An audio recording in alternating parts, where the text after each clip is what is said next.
Minister. I was really excited by that. I wanted to get up here right away. And I want to also salute your leadership in this crisis, because I know what you're going through, and I know that it is extremely important to the community what you're doing and what you will do in the years to come.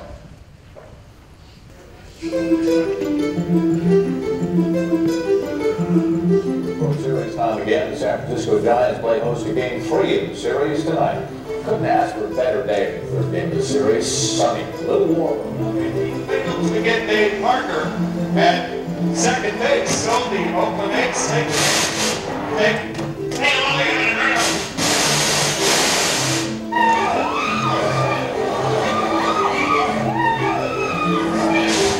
This is Chopper 5, go ahead.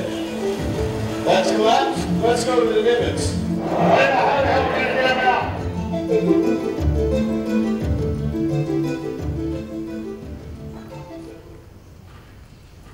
And that is how it all started for me.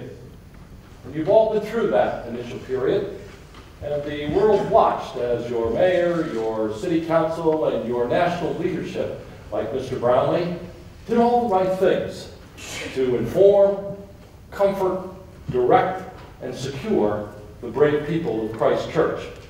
My contribution today is going to be to offer you some of the common experiences that I went through and our city went through with the long-term recovery, as well as some of the politics that are involved with it. It starts early with strong building codes.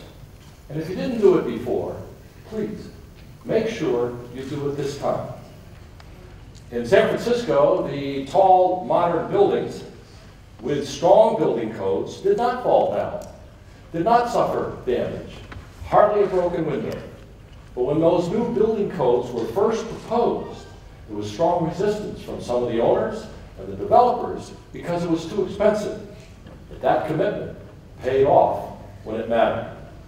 Money is also a critical factor. From the very first hours, we assigned a financial specialist team to do nothing but prepare a well-documented case for reimbursement. We thought it would be a routine process, but that was not the case. Both public and sometimes private bureaucracies have their own rules about how they're going to help you. They want to tell you what you can have, and they don't always listen to what you think and say you need. For example, the American Red Cross raised some $70 million in the name of the San Francisco earthquake. And when I traveled about the city, all I saw were coffee, donuts, and blankets. Hardly $70 million. And when I wondered where it was, I was told that it was in a bank in Washington, D.C., 3,000 miles away. But I was advised when I said I'd like to have that money for my city as it was donated, I was advised to be careful because the Red Cross had great prestige and I was a politician. So I went to the media with my message and touched a nerve with the public, and a huge outcry caused the Red Cross to relent and give back $35 million that we use for our citizens. Sometimes you have to bypass the normal channels of communication. In our national government's bureaucracy, there were some rigid rules that said their money could not be used for religious institutions as well as arts, theater facilities repaired. I could not get through to the director of the Federal Emergency Management Agency, called FEMA, to discuss those issues and our city's need, as well as the changes we wanted to see. And then I was invited to be on the CNN nationally syndicated talk show with Larry King to discuss the disaster with the director. And on live TV, I told Larry of my frustration and asked him to get me the director's home phone because he wasn't answering his office phone.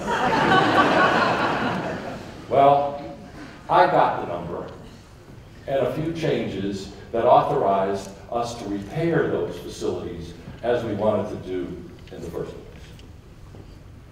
No rule should be sacred or infallible in a disaster and its recovery. have to modify, revise, discard any rule that does not work, and adapt quickly. For example, I needed to get our city's economy working quickly and send a message we were ready for business. And tourism and conventions are the heartbeat of our economy, and yet I had over 1,000 chronically homeless and disabled people, mentally ill and that, housed temporarily in our convention center. And we needed to clear it up and get it ready for the convention that was going to pay us money.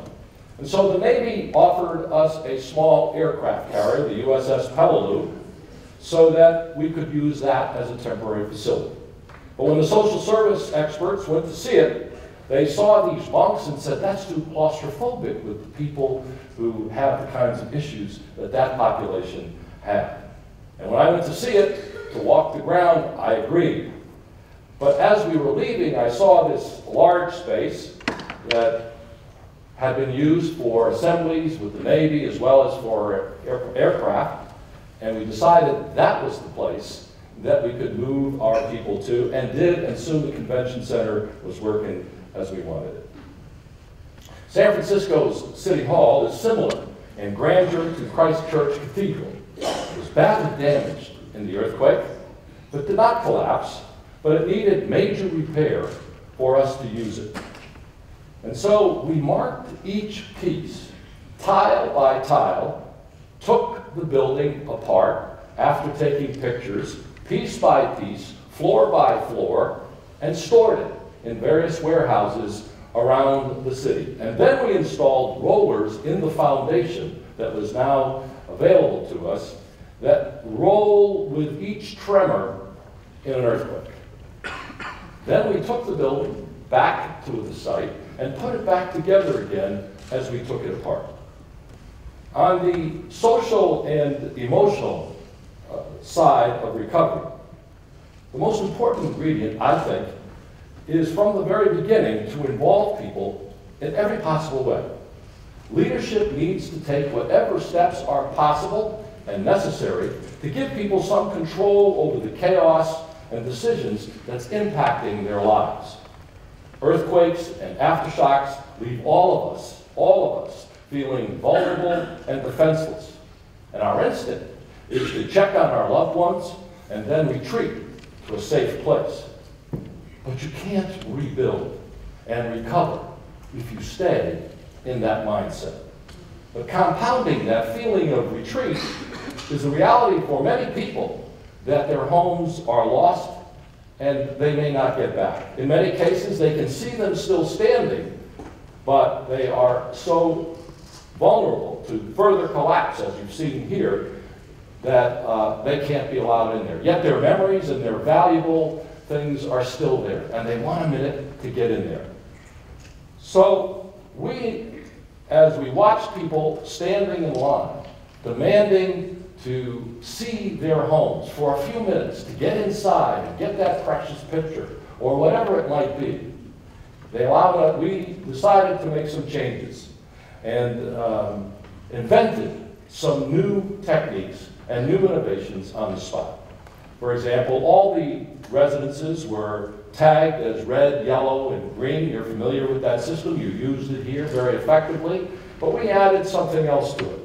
If you absolutely insisted on going into that vulnerable building that could come down at any time and signed a waiver, we would let you go in for 15 minutes to go catch those precious things with someone waiting outside that could watch for you in case something happened. Yes?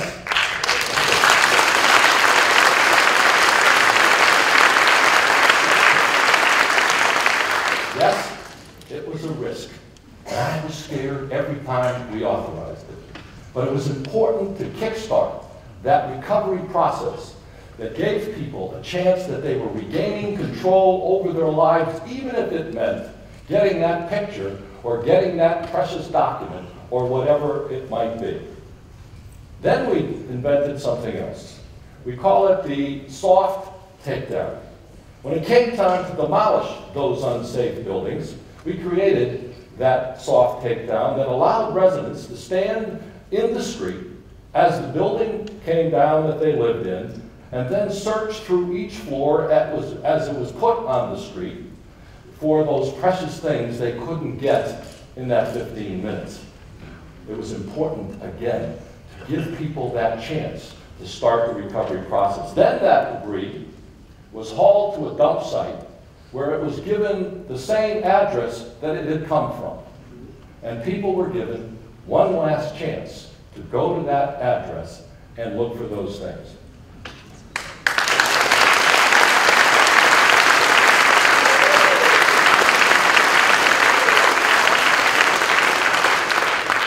Very simply, we put people first so that they could begin that recovery process. Today, every damaged home has been either repaired or rebuilt in the following 10 years, and it will be a long time.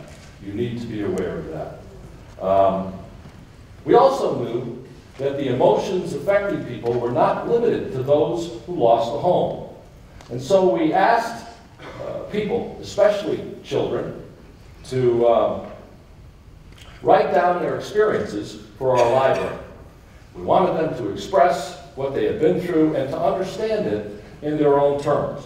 And today, 20 years later, people still go to the library to see and hear, in some cases, what was said and done then.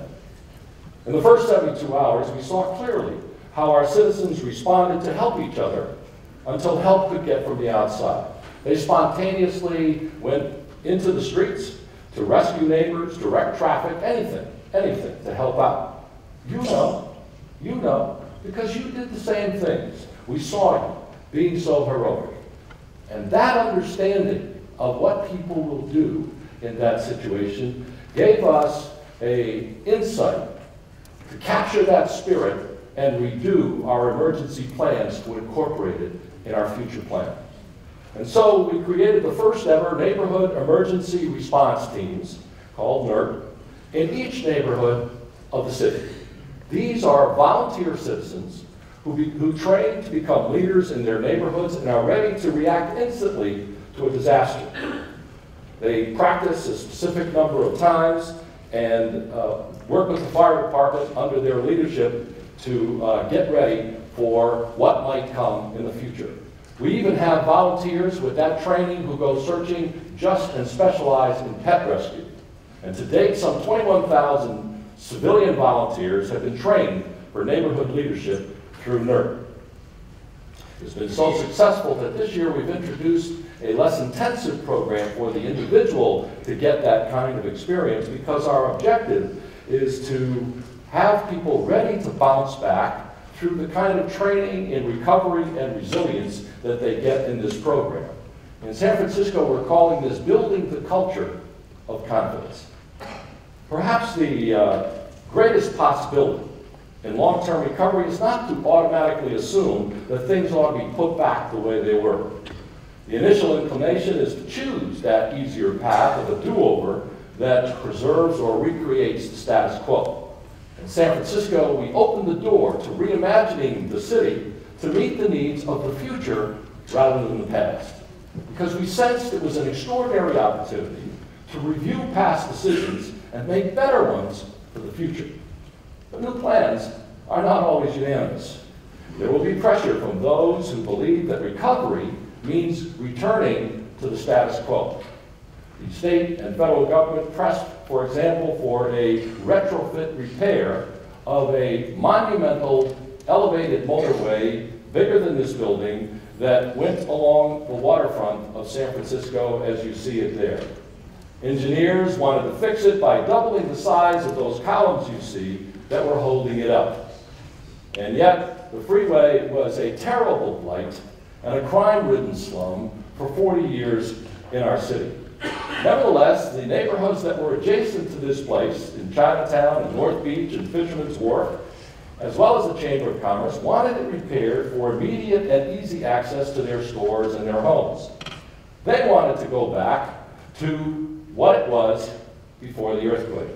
But many believed that this was a once-in-a-lifetime opportunity. So we created a citizens advisory committee that included citizens from every part of the city, architects, planners, to work with them so that they could come up with a new vision for our city. 6 months later, I accepted their recommendation to demolish that freeway, but that decision was met with protests on petitions from 22,000 voters and a shutdown of all the businesses in that area in Chinatown to march on City Hall to protest my decision. The Board of Supervisors, our City Council, approved by 6-5, one vote, to sustain my decision and demolish that freeway. It took 10 years, but today the waterfront is a place of safety and beauty that gets better and better every day.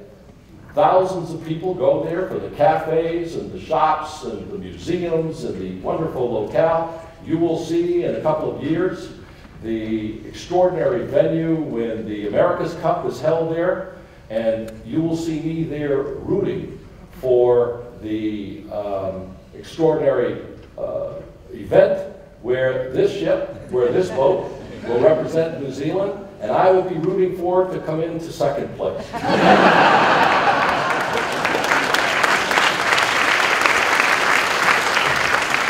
Immediately after the earthquake, my polls, that we politicians watch very carefully, showed my popularity to be at 82%.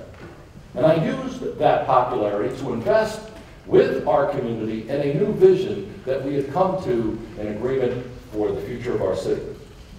But the calendar for long-term changes do not necessarily coincide with the political calendar for re-election. The neighborhoods and businesses that wanted that freeway up never forgave me for the decision to demolish it. So 2 years later, when I was running for re-election, my opponent exploited that dissatisfaction.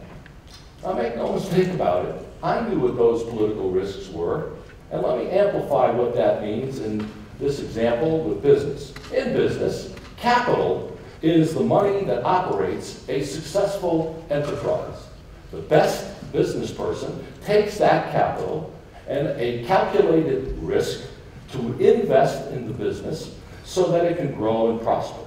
And if he or she keeps it all for themselves, and take no risk, then the business can lose ground and ultimately fail. For the politician, capital is not money, it is popularity that comes from success in doing things for the community. And the best politician then takes that political capital to invest in the city and the community's agenda for the future. So just 2 years later, I lost an election. It hurt. It hurt a lot. But I would do it again, in a heartbeat. Because you see, no matter how long you serve in public office, whether it's 1 term or 2 terms or more, whether it's 3 years or 6 years or 20 years, it comes to an end. The people that work with you go to other jobs. The media attention goes to the next person. The power goes to your successor. So what sticks to you, like a good breakfast in the morning for the rest of your life, for the rest of your life, is the knowledge that you used that precious time that you were in public office to do something that is truly lasting and even historic. This is that moment in the history of this city of Christ Church.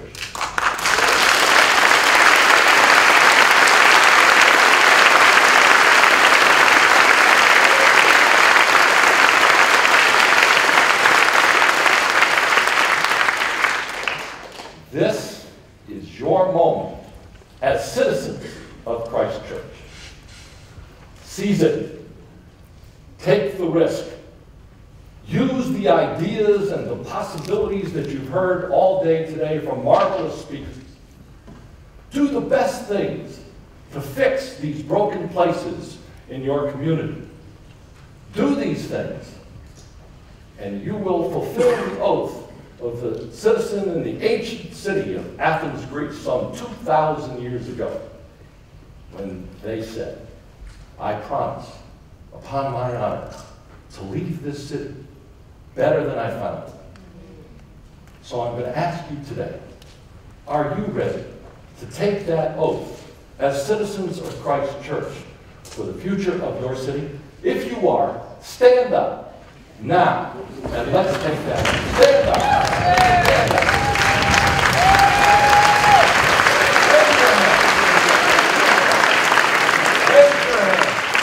Raise your hand for Christ Church and repeat loudly and proudly after me. I promise, upon my honor, to leave this city, stronger, safer, more sustainable, and more beautiful than I found it. Remember this promise in these long days to follow, because if you do and work at it, you will do something that is everlasting and truly historic. Congratulations and thank you.